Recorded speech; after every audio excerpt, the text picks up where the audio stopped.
This is breaking news from RTV6, working for you. Breaking news to begin this midday. The Indiana Fever were supposed to be leaving for Florida to begin their WNBA season today.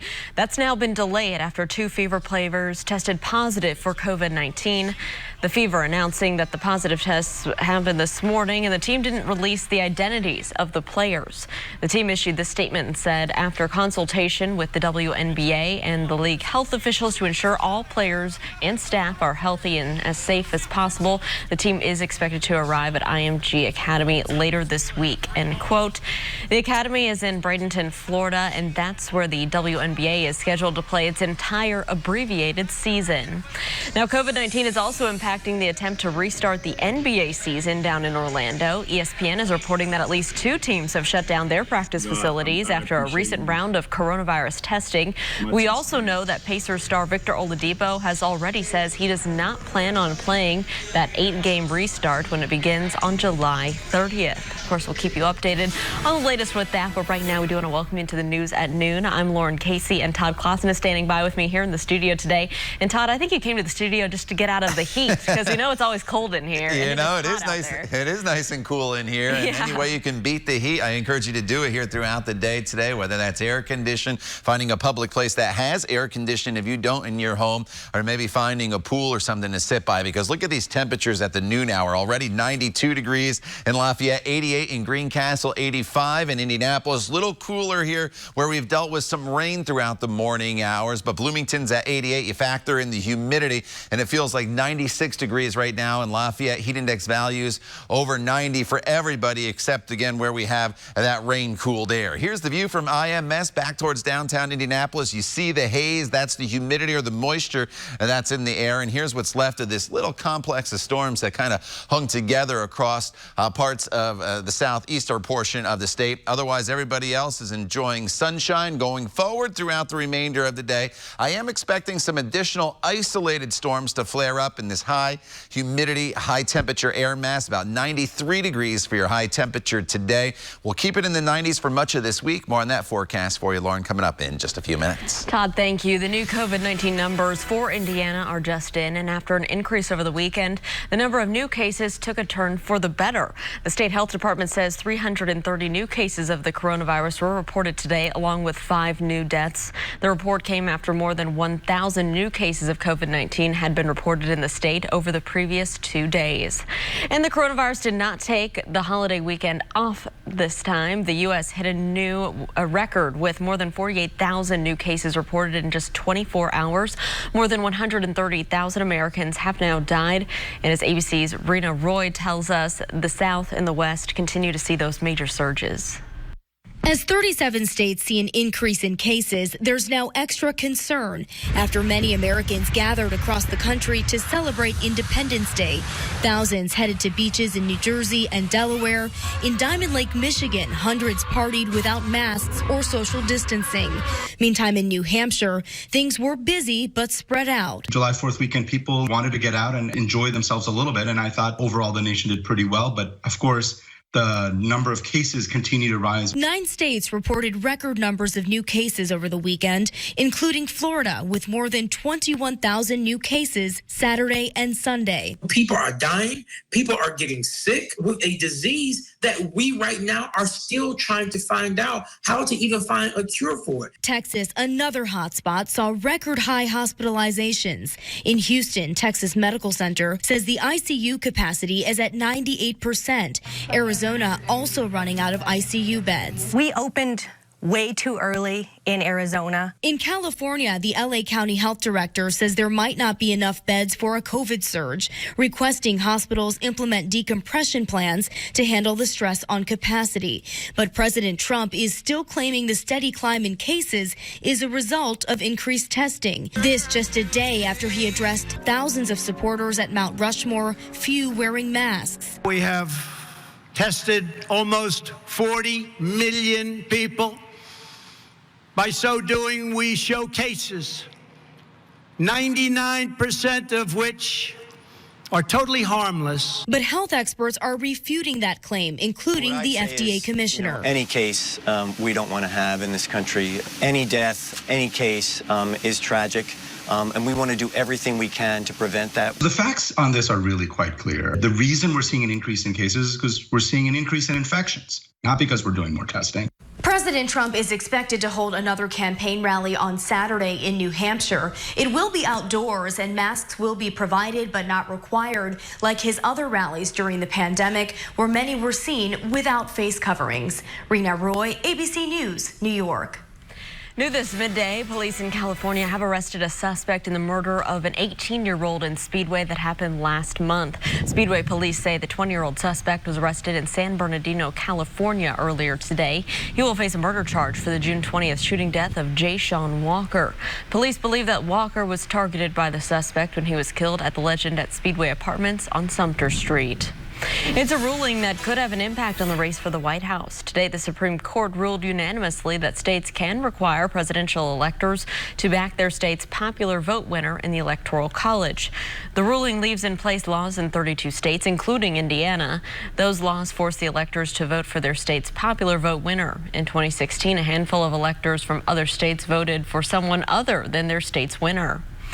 Well, they say a suspension is a step in the right direction, but up next, we'll show you what protesters say also needs to happen after a priest makes disparaging comments about Black Lives Matter. Todd. And the heat is going to be with us as we work our way throughout the next few days. Lauren, with the heat will come the chance of showers and the chance of storms as well. We'll talk all about it coming up in your Storm Team 6 forecast. You're watching the news at noon right here on RTV6. Best of Best, Monday, July 13th on ABC. Welcome back. The pastor of a Catholic church in Carmel remains suspended after controversial comments about the Black Lives Matter movement. But protesters who spent much of the Sunday outside St. Elizabeth Seton Catholic Church say that more action needs to be taken. Our Troy Washington was there. She also tells us that demonstrators supporting the priest were on hand as well. Stance is we believe that hate has no home at the head of a community or at the head of a church or any place of worship. People take the rhetoric that someone in leadership gives them, especially their religious leader, and they internalize that. So when you have someone carelessly saying the things that he did, that's going to influence people in the community and bleed over to hate towards people of color in the community. Even though Reverend Ted Rothrock has been suspended from ministry at St. Elizabeth Seton Catholic Church, the Carmel Against Racial Injustice group wants him removed from his leadership position for good after comparing the Black Lives Movement and its followers to maggots and parasites in his weekly message. But there are people standing on both sides of the debate, some who want the leader to return and others who don't. Both stood outside the church on Sunday holding signs and chanting. I think that it's a prime example that we are still divided, and it's a sad thing to see, but we're hoping that, our stance can be known. Just standing with Father Ted, he didn't call black people or protesters or anybody else maggots. What he called maggots was Black Lives Matter, the organization, and they are. They're feeding off of desperation in the community to cause all this upset. We all have a freedom of speech, right? Those who say the priest was wrong and should be punished beyond a suspension say they are only interested in heading in one direction, and that's towards equality and change. We can talk about it until we're blue in the face, and that's what a lot of people want to do, is they want to talk about it and talk about how they're supportive, but we're not going to stop until talk becomes action and action becomes progress. Working for you in Carmel, Troy Washington, RTV6. Troy, thank you. Well, even if you don't contract COVID-19, the virus can lead to some surprise bills in your mailbox. Next, how you can protect yourself from having to pay medical procedures that were postponed during this pandemic. And let's take a live look outside right now from our Weather Now camera. Pretty clear blue skies out that way, and we know it is another hot, sticky day here in central Indiana. Todd Clausen is here. He'll break down your full forecast for the week ahead. When we come back, you're watching the news at noon right here on RTV6. Visit us at kaplingersfreshcatch.com.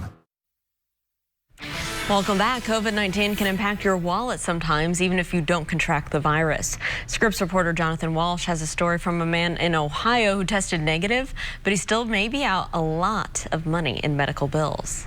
pain can be, hurting for several days.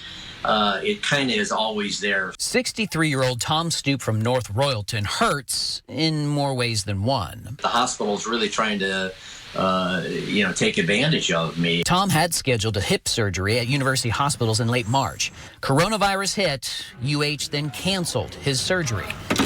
That was the start of his second pain. You go through, a lot just to have, to get the surgery done. You see, pre-surgery testing included x-rays, an EKG, various blood work, doctor's visits. Altogether, Tom's portion of the costs, about $900. I don't think I should have to pay for it at all, being that they canceled it. I didn't cancel the surgery. There are two ways to approach this. We have two constituents. One is the hospital, the other is the insurer. Anne-Marie McElwain is the CEO of Patient Advocators. She says, remind the hospital that the government already gave it money to help cover these kinds of costs.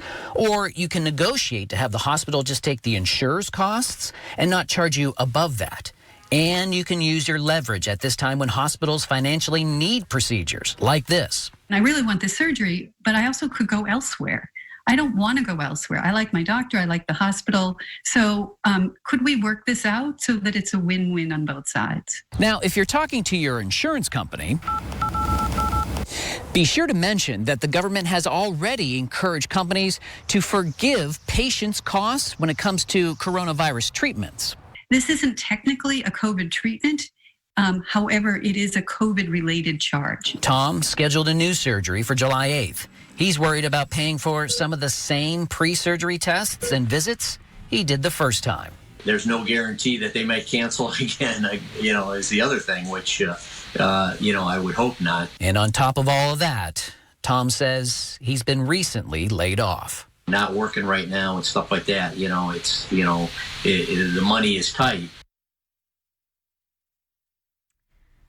And that is from our Scripps team. We do want to take a turn right now to our forecast here in central Indiana. And Todd, it looks like blue clear skies behind you, but we know when you step out the door, it's not going to be the most comfortable Monday. Yeah, more heat and more humidity, Lauren, as you walk out the door. If you haven't done so already, the humidity is just as high as it was Saturday and Sunday, and it's really going to continue all week.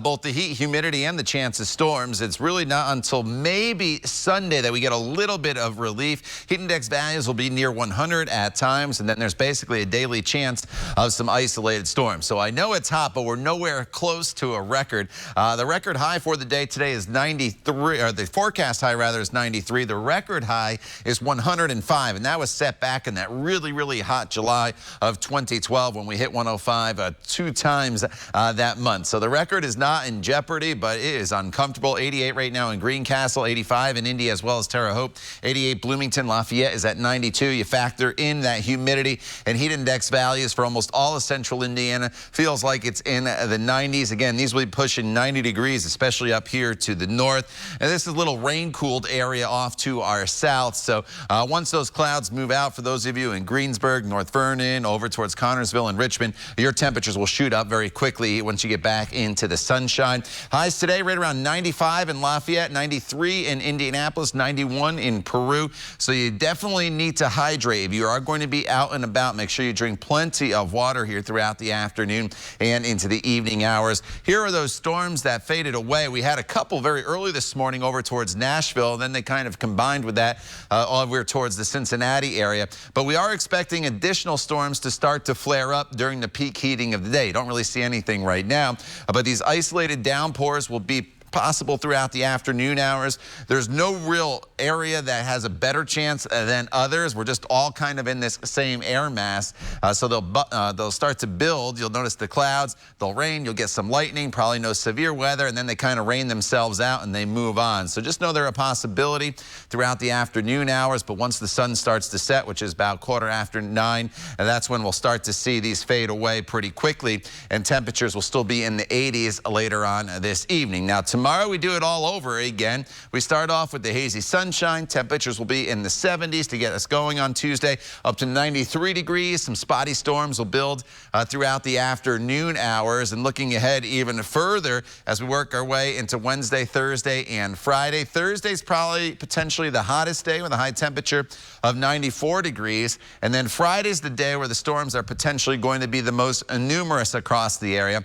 And the difference is from now until Thursday, they're basically just those pop-up storms here throughout the afternoon hours. Friday, a little more of a front comes through the area, so that's why they're a little more numerous on Friday. Once that cool front goes through, I don't want to call it a cold front because you notice behind that front, Lauren, temperatures aren't a whole lot colder, but we will drop down into the 80s for high temperatures, a little closer to the normal high of 85 by the time we get to Sunday. All right, Todd, thank you so much. Well, this is the time of year where eventually we're going to see those severe storms hit our area, and that means we'll also see some potentially unwelcome visitors coming to our doors. Tim Maniscalco with the Better Business Bureau says contractors may be showing up to your house, but it doesn't mean you should give them your business. This is the time of year when we do see a lot of door-to-door contractors coming. They can knock on your door, leave a card, leave some sort of a flyer. So you just want to be very, very careful because a lot of these times, these people, they aren't really skilled in their particular trade. They're going to offer you great deals. One of the ones that we see a lot of are people will have what they call leftover asphalt, and they want to reseal and recoat your driveway. A lot of times, the material just isn't there, or they say that they've run out of material halfway through and don't finish the job. Another tactic that they will use is quote you a very low price, ask for a deposit up front, but then not do the job. So you just want to be careful with these types of people. Number one, if someone comes to your door unsolicited and the truck isn't marked, they don't have a card, that type of thing, that's a real red flag. Number two, you do want to ask for references. That's always a good way to check out to see if someone does do a good job and if they're legitimate. And usually these types of things are somewhat expensive jobs, so it's worth your while to go out and get at least 3 estimates, try to get those in writing. And then also, it's also good to have a written contract up front with anybody that you're going to do, this type of work, whether it's roofing, whether it's resealing your driveway, some sort of repairs or updating around the home, that type of thing. So we just see a lot of that this time of year. And we want to make certain people on the lookout for that. So if someone comes to your door, if there's some sort of flyer that's put in your mailbox or in your door, that type of thing, do a little bit of homework before you actually give them any money. Tim, thank you. You can find more information about shady contractors and how to avoid them right now. Just go to bbb.org. Still ahead here on the news at noon, a man is rescued by a creature that he rescued himself. We'll get a check of your forecast on this hot Monday as well, so stick around for that. You're watching the news at noon on RTV6. Buy online today. Welcome back. So an elderly man in western Michigan fell and he couldn't get up. But Ron Williams is alive, and it's all thanks to his cat, Fluffy. Ron turns 85 in September, and he only adopted Fluffy a few months ago. There's Fluffy. He says every time his phone rings, he'll always say aloud, ring-a-ding. So one day, Ron fell while he was getting out of the shower, and his life alert was in another room on the charger. His phone was on the counter just out of his reach. So Ron laid there for 16 hours until he remembered that Fluffy was in the room with him. So I said, Fluffy, ring-a-ding, Fluffy. And I says, you're my only hope. And he was. It wasn't even 5 minutes later, I felt something hit my hand. And I'm here because of it. Well, Ron has a few bruises and bumps, but he is recovering and doing well, as you can see. And it just goes to show you don't need to be strong or even a human to be a hero. Oh, Todd, that made my whole Monday. I love that story. That is awesome. Absolutely. All right. It's a hot stretch of weather for us. It really started last week, and it's going to continue throughout this week as well, with high temperatures in the 90s at least until Sunday. Not only is it going to be hot, the humidity, that is not going anywhere. So we'll deal with the humidity, heat index values near 100. And with the combination of all of that, a chance of daily isolated thunderstorms. Nothing severe, but lightning and some heavy downpours will be possible the next couple days, Lauren. All right, Todd, thank you. And thank you for joining us and making RTV6 your choice for news. Come back here and join us for the news at 5. We hope you have a great Monday afternoon.